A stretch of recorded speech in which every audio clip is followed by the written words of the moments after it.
Okay yung position niya, ha? Yan ang ulo niya. Salamat. Hindi siya sulit. Kasi yung first bleach ko eh. Ah, talaga? Mm-mm. Umikot na siya.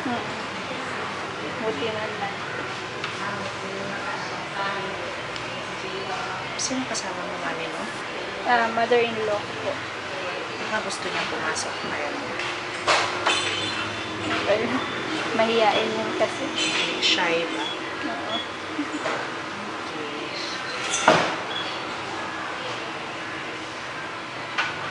Ilang weeks ka na? 27 or 26. 26, 27. So, yan ang ulo. Yan yung katawan. Aba. Yung gumagalaw, yun yung heartbeat niya. So, ating likot ah. Kaya nga, sobrang likot. Sulit ka na? Sulit ka? Gusto mo? Nakagutom. Kumain ka na ba? Hindi pa nagmerienda. Lunch pa lang. Pwede masama na lang ito sa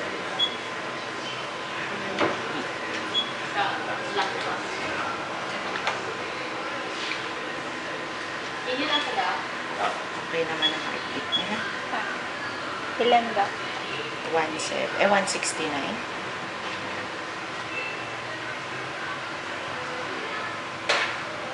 Yung bilog na yan, yan yung waistline niya. Sinusukat niya.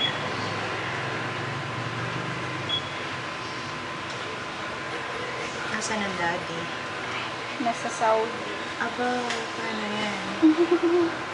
Kaalis lang niya last month eh. Oh, so wala siya pag nanganak ka. Kaya nga. First baby ko man din. Oo. Excited din. Excited. Ano ba gusto niya? Kahit ano daw. Kahit sinasabi lang nila yun. Kaya nga. Pero gusto ko girl. Ikaw, girl, ang gusto mo siya. Oo. Boy, malamang. Oo, malamang. Yung line na yan, yung sinusukat ko, yan yung buto niya sa hita. Sinusukat ko rin yan.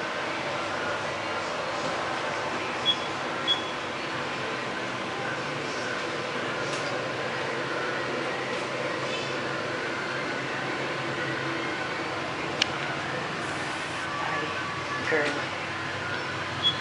Girl. Girl. Yan yung pek-pek niya, o yan yung hiwa. Ito isang Oo. legs. So, girl tayo, ha? Apo. So, hindi ko lang yung water mo. Wala tumutulong water sa ano. Wala naman daw. Normal naman yung water ko daw. Susukatin ko muna. Apo.